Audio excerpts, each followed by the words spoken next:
All right, everybody, it is time for a whole new world, another episode with me, your host, Jacob Noon. And before I forget, that music is courtesy of Jace Nealcore, a good friend of ours, and kind enough to let us use his music today. So Yay, thank you. Yes. Before we get to our guest, it is time for our favorite part of the week, the dad joke of the week, y'all. Get ready. So, today's dad joke.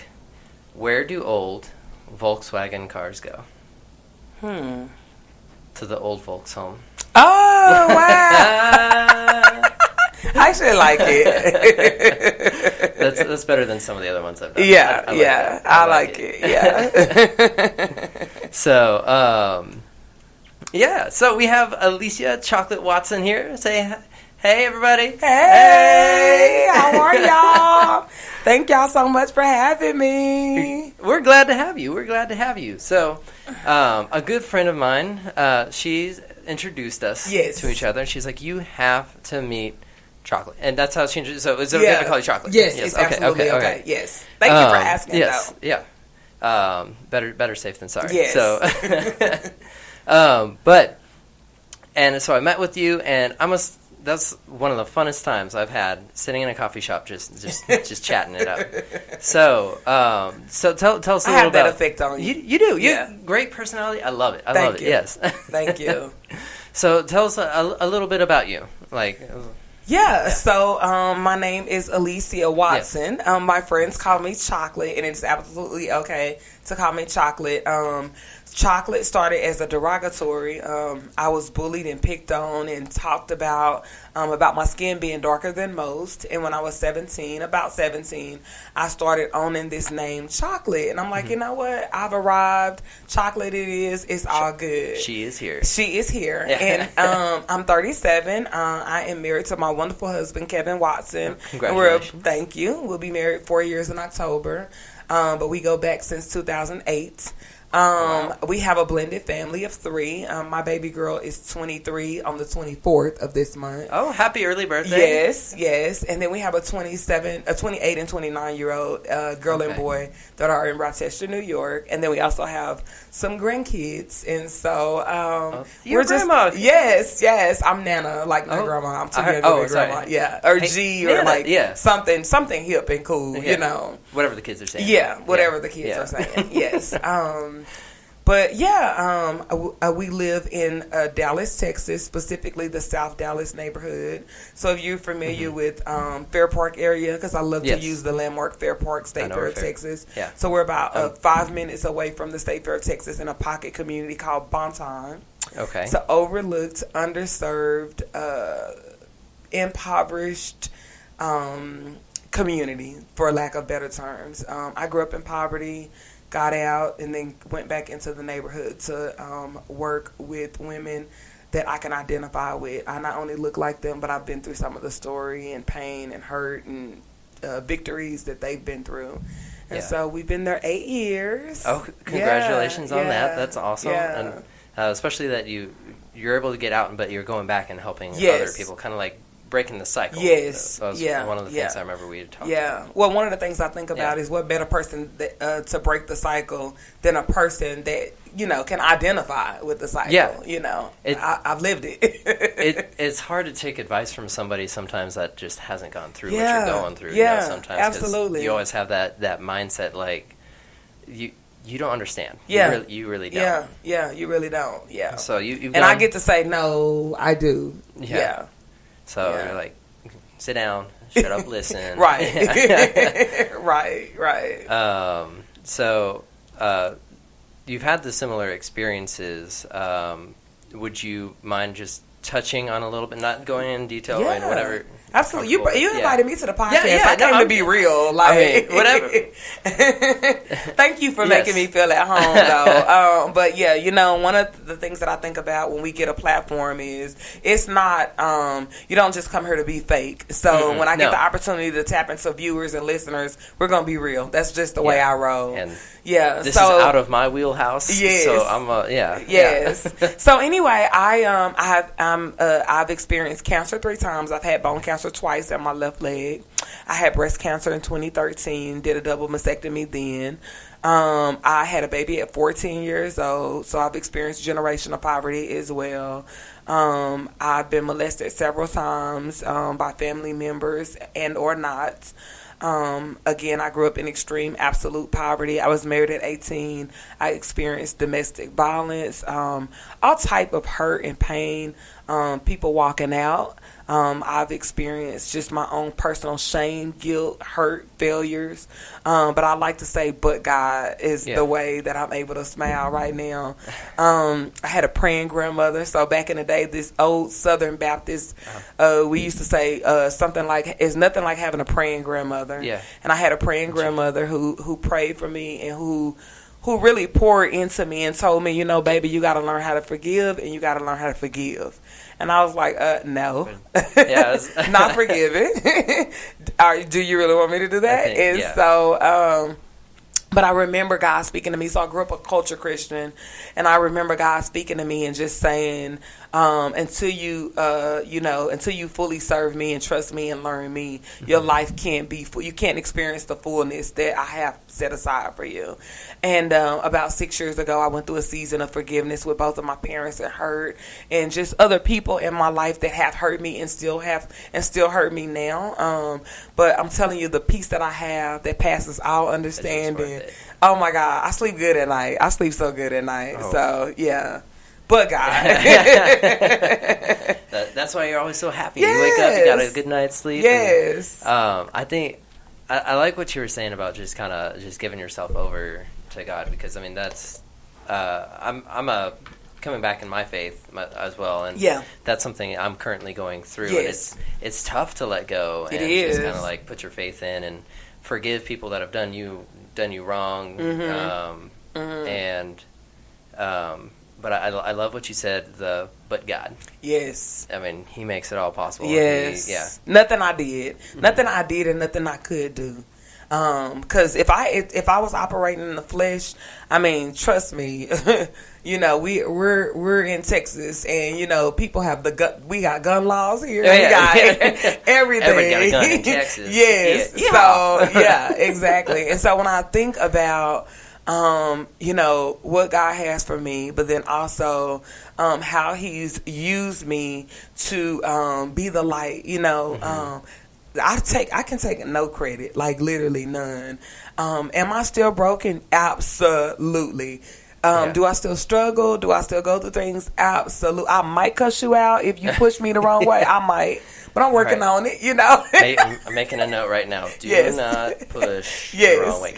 You don't want to see what's behind the smile. No, just kidding.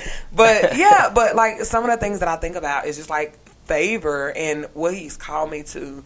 And as a leader, serving in my community, serving in a predominantly black community, but predominantly impoverished, 75215. I tell people, Google search 75215. You will pull up all the AIDS, all the drugs, all the violence, all the things. But then you will also pull up, if you come alongside me, you will pull up all the joy, all the love, all the grace, the relationships, just all of those things as well. And so I'm just grateful that I get to be boots on the ground. Yeah. And be the hands and feet. You get to see it, witness it, help move it along. Right. Too. Right. And I like that you talk about both sides. There's always that side that's like broadcasted. Yes. Yeah. And I think everybody can kind of relate to that on a personal level. Like you said, we're not here to be fake. Right. Some are. Some are. But we're not. Yeah, no, they're not on this podcast. Yeah. So yeah. No. Yeah.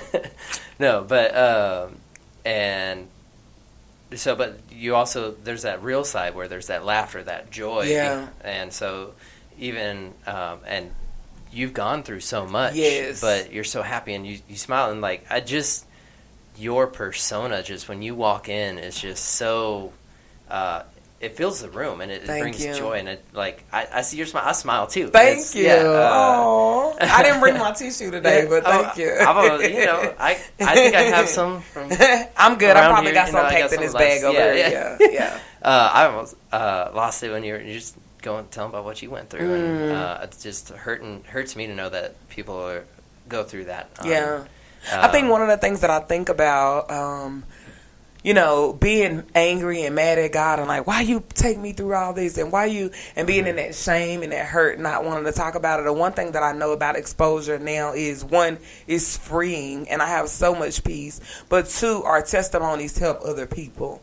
And one of the things that I think about is that if I stay muted, I can't help somebody else, whether it be male or female, if I stay muted. But if I open up and if I share the goodness and somebody get to say, well, how are you smiling? And then I get to say, let me tell you about this God that I serve and how he's so awesome and he's so friend.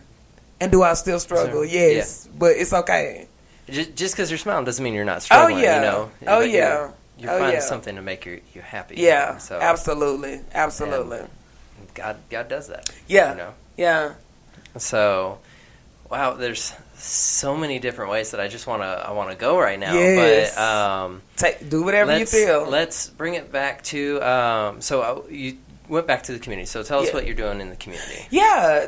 Thank you for asking. Yes. So I started a 501c3 called Redeemed Women. It's a nonprofit for those of you who don't know. Yes. Nonprofit. RedeemedWomen.org. Go search us. Yes. Okay. We're on Facebook, Instagram, YouTube, and our website, RedeemedWomen.org. It's also linked in our information for this episode too. Yes. Okay. Thank you. You're welcome. So Redeemed Women, the main purpose is to raise up leaders from the community, but we do that with an approach, right? Mm-hmm. The approach for us is to transform women to lead independent lives by building relationships first and addressing the spiritual, physical, and educational need.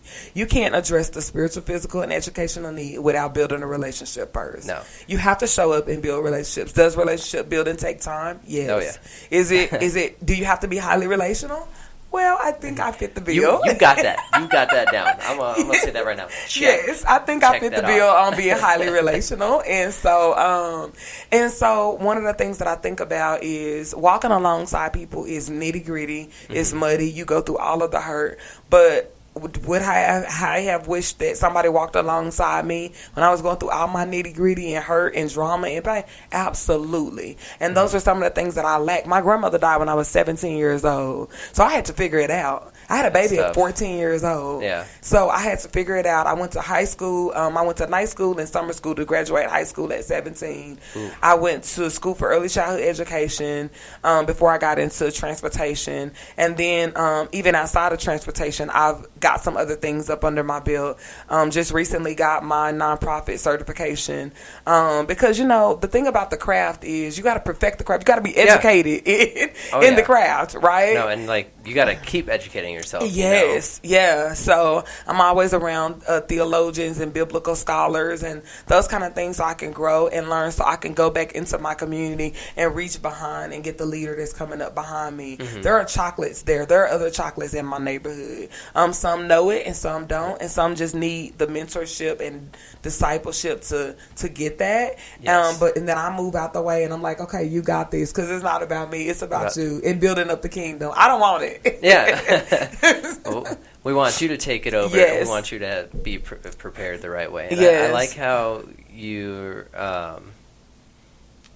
going back and you're helping other people. It's not your selflessness in this. Yes. Yeah. I think that's key, in that you were talking about relationships. When you said that, it first made me think of teaching. Yeah. Like, if I don't have a good relationship with a student, they're not going to learn from me. It doesn't matter. Like, if they don't like me, and so building that relationship is really key. And I like that. It sounds like you go and you build that relationship, and then you start really kind of building them up and supporting them that way, because they're more. I think people are more apt to listen to those. Yes, yeah. Well, when you build relationship, you get the right to speak truth into them, or you get the right to challenge, right? Yeah. So once I build relationship with Jacob, I might be like, "Hey, Jacob, I know you're trying to grow, but do you do Bible study? Are you being mentored? Where do you go? Where do you worship at? Why are you asking me so many questions? stop. Well, I don't do it all in one day. I don't do it all in one day. I do it over a time, over a time spell. Yeah, but I'm very assertive, so I will call you out. I will hey. I don't doubt that. Yeah. I don't doubt that for 1 minute. So, I need to be called out though. In a good way. Yeah. But I like that you still have that realness in it, and like you're. I think anybody that meets you and works with you, they can tell that you're coming from a good place. Yeah. And so that's cool. And one of the Facebook posts or Instagram posts that I had made, you had a whole bunch of. It was a group of women around a table making vision boards. Oh, yeah. I think that is so cool. Like, to just building the community. And it's so evident. Everybody was, like, working and they were working on their dreams. Yeah. I love that you're helping people build their dreams. One of the things that we thought about with the vision board party is oftentimes life is not spoken into. Mm-hmm. Life is most people tear down, demean, just nasty, ugly, rude people. And oftentimes people forget that you can dream and the possibilities are endless, and we have to surround ourselves with good people. And so the vision board really kind of helped bring that out with the other ladies. But even myself, one of the things that I had on the vision board is I had on there a trip. So one of my friends talked to me. Where are we going? I don't know where we're going. I don't know where we're going, but we got to go somewhere. One of my friends, actually one of my friends at Highland Park Presbyterian Church, I love the name drop and plug. Okay, yeah. So one of my friends over at HPPC was like, Chocolate, we're going on this trip, we want you to go, this, that, and the other. And I told her, I said, they were going overseas. And I was like, I don't have a passport.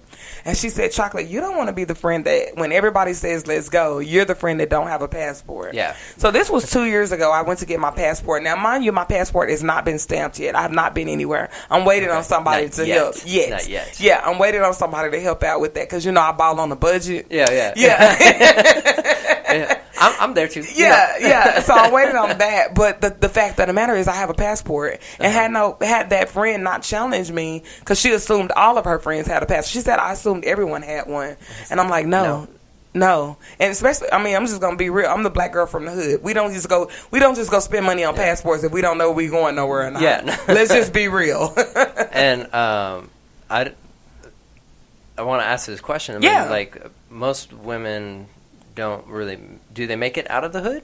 Or I don't know I'm gonna just say it's far and few. Okay. A lot of times you do get some that make it out of the hood, but you also get those families that tear you down to say, oh, you think you better than me, you moved to Plano now and you were from South Dallas, and it will end up having an effect on you to make you think that you can't grow, you should stay back. I call it the crab in a bucket mentality. I was just about to bring that up. I was like, bringing them back in. Yeah, it's called the crab in a bucket. And I've heard this time and time again in my own personal life. Oh, you're not called. You don't need to be going there. You shouldn't be doing this. And it's really just the crab in the bucket mentality. Mm-hmm. And one thing about greatness, when greatness is on you, the enemy doesn't like it. Oh, yeah. He does not like when greatness is on you. He doesn't like when you surround yourself with greatness. No. And so he sees it. Imagine how much I was pulled down because greatness was on me and favor was on me, and I didn't even know it. Oh, yeah. Yeah. No, and it's one of my really good friends, Rob Griffin. Okay. I'm a name drop too. Yeah, absolutely. I name drop my friends. Yeah.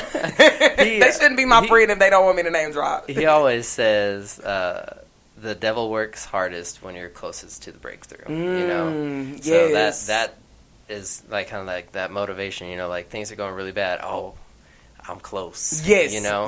Yeah. And so he knows where to pack his punches. Yeah. So, all right. Speaking of packing punches, we're gonna take a quick punch break. We don't have punch though. I'm sorry. Yeah, it's all good. Yeah. That's okay. I'll take water. Yeah, okay. Water is fine. We can get some water. But we're going to take a quick break. This is A Whole New World with your host, Jacob New. We'll be back in a few. Yes.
All right, welcome back, everybody, to a whole new world with me, your host, Jacob New, where we're here to put a spotlight on positive things happening in the community and developing a positive mindset.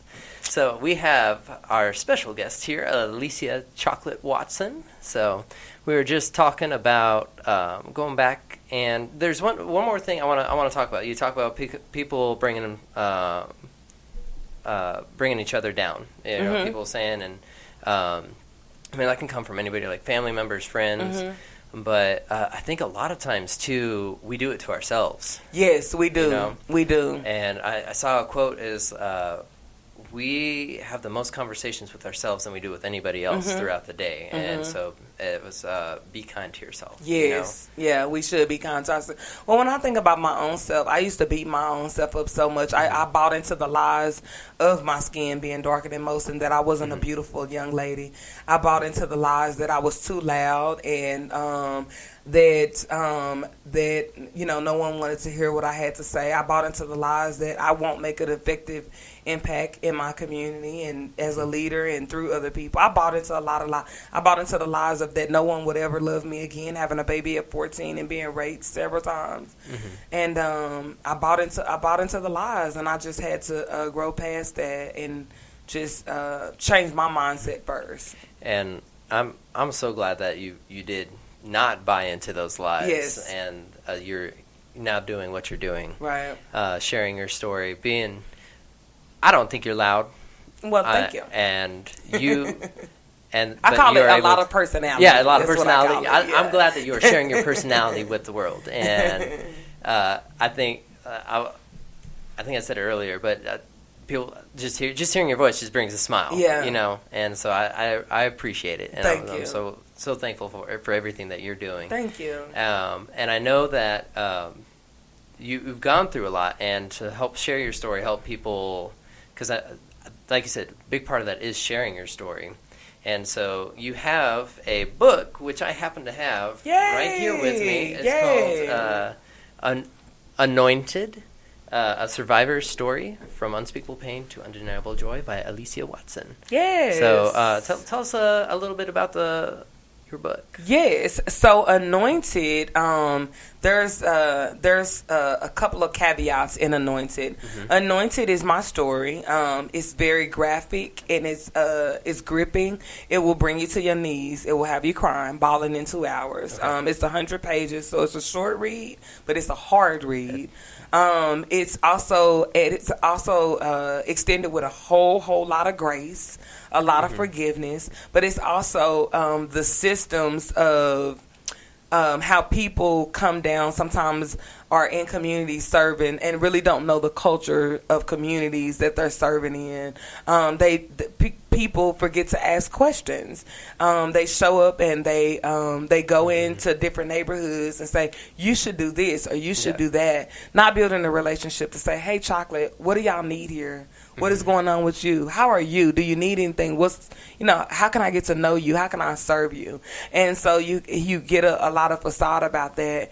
There are leaders in the local community. There are leaders there. It's your job to show up and walk alongside them and not tell them what to do, but ask questions on how you can come alongside to support them. And so I talk about that. That's book one of many. The Lord told me 5 books. 5 books? Five okay. books. All and right. that's one. And I'm working on book 2 now. So where can people find book number 1? Yes. People can Quintilogy. Yes. Quintilogy? Is that what those? I don't know. I don't really know. I'm gonna go Quintilogy. I'm not the word person. Yeah. Say that for yeah, you. You're the school teacher, so you know. I teach science. Well, hey, you're up in education, so yeah. But people can find Anointed by several ways. So I have a wonderful, awesome partnership with my church partners, Church of Incarnation. Okay. I have 75 in Haskell. McKinney is exactly. But if you just Google search Church of Incarnation bookstore, it's in their bookstore for $15. Or you can go online and visit redeemedwomen.org, hit the donate button, and buy it through clicking the button and paying the shipping fee, which is a $5 shipping fee. So it's $20 that way. Or you can just book me to speak, or you can, host a brunch, a coffee, a tea, or something like that. It could be the corporate events or the church events. I speak everywhere, and I bring copies of my books and T-shirts with me to sell. And one of the things that I like to highlight with the book is all of the books, all of the sales from the books and T-shirts, all of the proceeds go back to Redeemed Women. Nothing comes to my pocket. Everything goes back into the ministry. We're a small nonprofit ministry, and we survive off generosity, off people giving, and off people buying our merchandise. And so I'm all in with this. I don't fake at this. I show up, and I'm all in. So a part of that is being invested into the ministry that God told me to start and step out on faith and do that. I think people can. I can tell that you're all in. Yeah, like there's no question. That you go 100 miles an hour like all the time. I was like, what's a good speed? 200 miles an hour? Probably 2K. Really? It's unstoppable. And so people that are listening out there. And they're maybe interested in helping. What could they do to help? Yeah, so there are several ways that people can help. One of the fastest growing ways that people can help is pray for us. Okay. Prayer is powerful, and I'm telling you, even when those naysayers say we can't do it, when we have those people, the prayers of the righteous availeth much. And so when we have those people coming alongside us, praying for us, that's what gives us power and hope. Secondly, we need people coming down to the neighborhood to volunteer with us. It's one thing to just be in your bubble, but it's also another thing to put faith in action. Get your hands dirty a little bit and come down to build women up. We need women walking alongside us. We need women serving in the trenches with us. Don't matter black, white, blue, or orange. You can volunteer. You can volunteer once a month, once a quarter, once a season, whatever. Come, bring your friends. Do something, right? I'm on the podcast, so they know now. Yeah. It's one thing to say, I didn't know. Yeah, but no, you know now because I'm telling you. And then another thing is people can give financially. Again, small nonprofit that seeks to make a difference in the community locally. One of the things that I think about is, yes, you can go overseas. You can go to Brazil or, wherever God is calling you to, right? But the need is right here locally. Yes.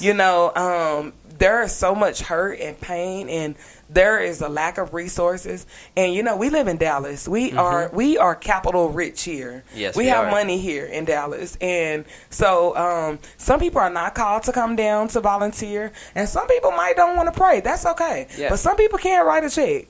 Green is a language that everybody understands. Yes, it is. And it's called hit that donate button on our website. And then I think fourthly, people could book me to speak. One of the things that I love to do is share the vision and mission about Redeemed Women. This is not if you're a Christian or not. This is because we're humans. Yes. And we should be serving people, period. That's just what we helping other people. Yes, that's what we should be doing. And so when people give me the opportunity to come on podcasts like A Whole New World or just different spaces and places that I get to share the vision and the mission. But then also, you get to meet some of our friends. I didn't bring anyone with me today because it's been a long day today. But a lot of times you get to meet some of the friends. We don't say clients at Redeemed Women. We say friends. Everybody is family. Everybody is friends. And that's a good way to look at it. Yes. Too, yeah, we're not even playing field. Helps with the relationship aspect. Yes. So people can book me to speak, and then but I also speak at conferences as well. Okay. And so just book me to speak for whatever you want. And then I think I guess if I had to do 5. People can follow us on media. Check out our Facebook, Instagram, and YouTube page. Like us. Share our posts. Help us get the word out. We need ambassadors. We need people that say, hey, you know what? I can't come down. I don't have money right now to write a check. I can't be the most involved right now. But guess what? I'm on Facebook, Instagram, and YouTube. I'll share the post. Yeah. That's free. Sometimes that's all it is. Just share. Yeah. Yeah. So, yeah. So those are some ways that you can get involved. And I just, we have a list of volunteer opportunities. We have remote positions for people that can't come down. But we have people that have kids. You can come down and serve with your children, There's just so many ways that you can get involved. The thing I want people to know is don't sit back and do nothing. Yeah. Be a part of the movement. Be that Me Too that's going on right now. Yeah, be that Me Too. Yeah. That's so many good movements going on too. Yeah. So I mean, like, even if you just go out and do something, help people. Yes, help people. Yes. Wow, you've given us so much. I know it's so deep, right? Yeah, it is. I'm like, oh my God, I don't even know what to say there. Just basking in it. I'm like, okay, let's absorb. I know. Yeah. I know. Well, one of the things that I think about is the reality is, I don't mind talking about my upbringing. I'm very vulnerable and I'm very open and transparent. I wrote a book, and which took vulnerability, right? I had to start counseling based off me writing. I had to address some issues in my personal life that, my dad raping me, my daughter, I had to talk about that with my daughter, and my mom, being on drugs my whole life, just things that I've been through in my life. But again, God. And so when I think about some of the things that I face on an everyday basis and why God has called me to start Redeem Women, one of the things that I'm not the greatest Bible scholar, but I am confident that He equips the called. Yes. I'm confident. Oh, yeah. And He's clearly equipped me. He's on your side, for sure. And you're definitely... I hate that you've gone through so many bad things. I don't. But It's a testimony. But I like that you're leading by example. You really are a testament to just going out and doing. Like, I'm out here doing it. When you speak, it's because you've done it. And so, thank you. Yes, absolutely. I mean, it's setting a good example. Yeah. And the other thing I wanted to ask is, one thing I'm kind of curious is, what I've noticed is that people often have kind of a morning routine. And so I don't know, for positivity, I know for me, starting off, I like to pray and stuff, but do you have a morning routine or any kind of routine that you do that kind of helps you stay positive through tough times? What do you do? Yeah, so I am very creature of habit. Okay. Let me just start with that. That's just people in general. I'm routine, I'm regimented, creature of habit, whatever you want to call it. But one of the things, I usually wake up about 4:30 every morning. I'm an early bird, so I wake up early in the morning. That's when I get my most energy. And so normally I wake up early in the morning. I'm a praise and worship girl. Okay. So I will put me some praise and worship on. I'm telling you, Lauren Daigle, Chris Tomlin, Pat Barrett, one of those people, Marvin Sapp, Yolanda Adams. I get me some praise and worship, and I get going. And I walk through the house, and I dance. And I'm literally just walking through the house, soaking it all in to kind of just get me ready, get me fired up. And oftentimes, do I dive into the Word? Sometimes, but sometimes not. That's just not really my thing. Do I pray every morning? No, I don't, But I get my praise and worship on. Oh, yeah. And that encourages me. It gives me a sense of peace. And it gives me the opportunity to say, you know what, whatever is set for me throughout the day, I'm ready to tackle it. And so that's what I do. And I found it to be so encouraging. And my friends that know me, it's funny when you have friends that really know you.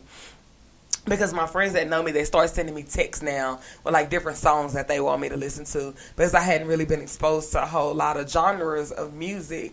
And so the president of my board gave me tickets to go see Lauren Daigle last year. And I went to go see Chris Tomlin a couple of months ago. And so I'm getting exposed to different things and different genres of music. And just loving the music, And the Christian music, I think I want to say it's making a comeback. It is. I'm hearing a lot more of it on the radio now. Yes. I'm it got some swag to it. Yeah, it does. I'm like, this is nice. Yeah. So That's awesome. Yeah. So that's what I do. I get my praise and worship on, and I'm freeing after that. And even when I have hard days and long days, I get my praise and worship on, and I just sob. Like I just go all in. Yeah. So I think that's the key. You just gotta and then go I blame all it in. on my allergies. And when somebody's like, "Your eyes are really," I'm like, "Oh yeah, my allergies are bothering me." I just go with I'm releasing the awesome right now. Yeah. I tell people that when I went through puberty, I lost my tear ducts. So I sweat awesome through my eye holes. Okay. Yeah, I love it. Yeah, Yeah, I'm just being too awesome. yeah. No, but I just can't say enough. It's just like I'm sitting here and I'm just floored at just how all in all that you are and everything you talk about. You're just all into it. And well, so one of the things that I think about my character is my character is an all in kind of character. I'm very loyal. I'm very committed. I love hard. I'm dedicated.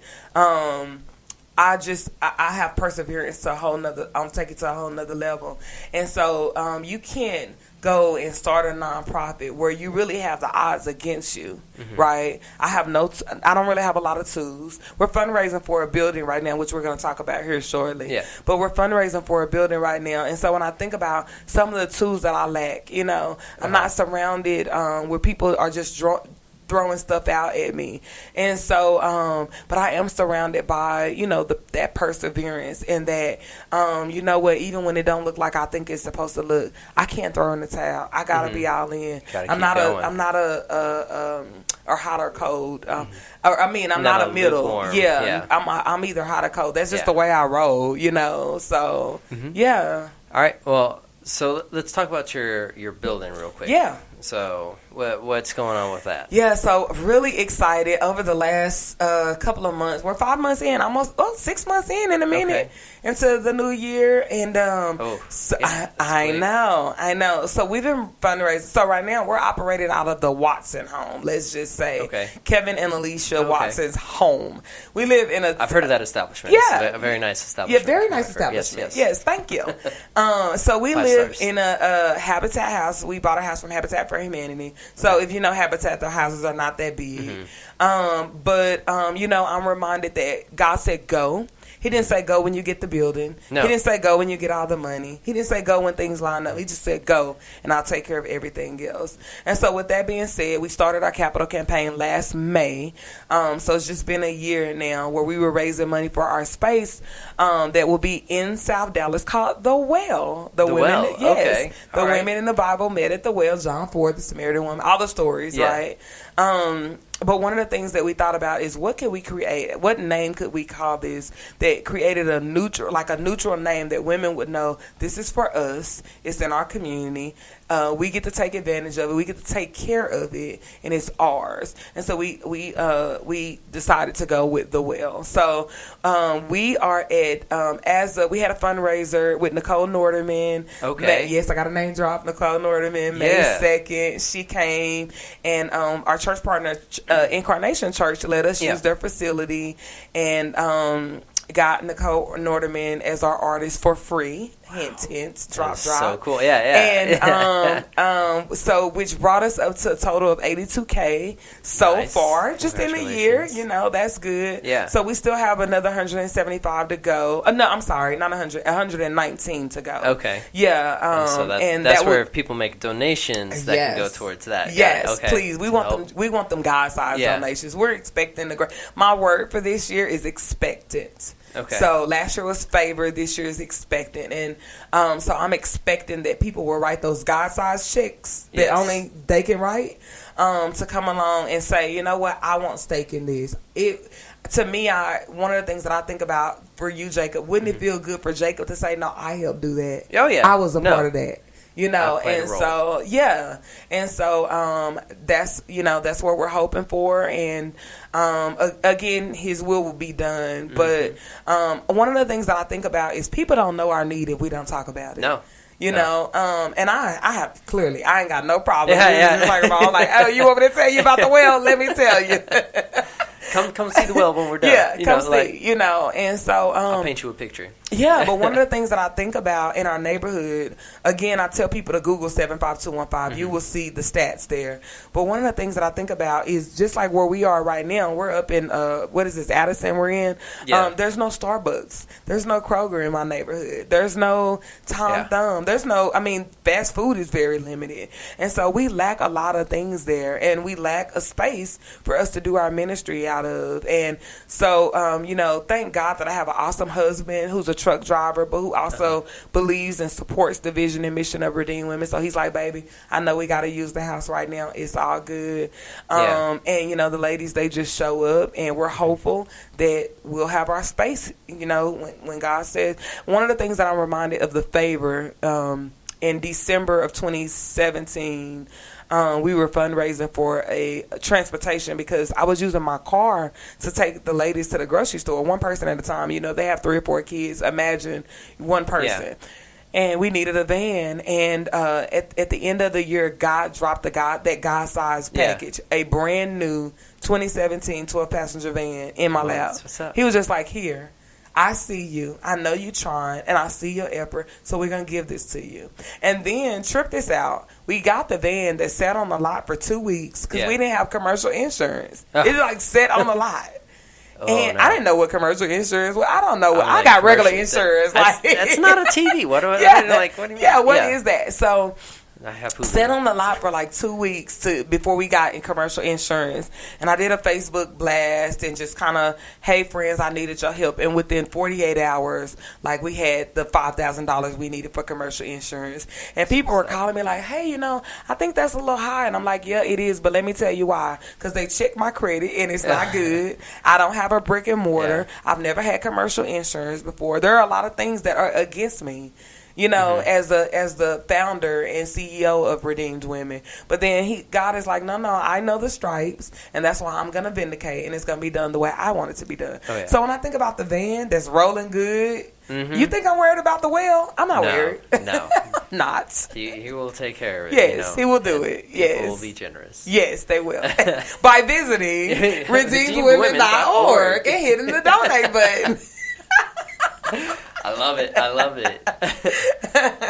So, wow. Well, we could keep going on and on. Yes. So, but do you have any last comments for our listeners? Yeah. One of the things I am reminded of my favorite scripture, Jeremiah 29:11. For I know the plans that I have for you, declares the Lord. Plans for you to prosper, plans for you to succeed, plans to do you no harm. And one of the things that I want all of us in this room, but even our listeners right now listening, is I want people to be encouraged. Be encouraged. God has great plans for all of us and doesn't look like what we think it's supposed to look like. Comparison is the thief of joy. Oh, yeah. And stop believing the lies and just be expecting. Go through the rest of this year and just knowing that, you know what, God has a plan for me. Let some people go. Yeah, I said it. Let some people go that don't need to be in your life. Change some things up. Get a vision board. Get a plan for yourself. Surround yourself with good people. And those who don't understand them, then, you know what, I got a word for it, but I'm not going to say it right now, Oh, yeah. So, I can infer. Okay, thank you. Yeah. Okay, yeah. And then lastly, outside of just being encouraged, find out how you can be involved with Redeemed Women. We are a local nonprofit serving all women with through all walks of life that's been through some stuff like me. Get involved. Tell your friends. Be encouraged, but get involved. So, yeah. Okay, well, thank you so much for coming on the show today. And again, everybody out there, go to redeemedwomen.org. Check it out. Hit that donate button. Help them out. They're trying to get to the well. Yes, 119 to go. We'll get there. Yeah, we'll get there. I'm not worried. This has been another great episode of A Whole New World with me, your host, Jacob New. And as always, if you only learn to do one thing, learn to make a difference. Y'all have a good day. Have a good day.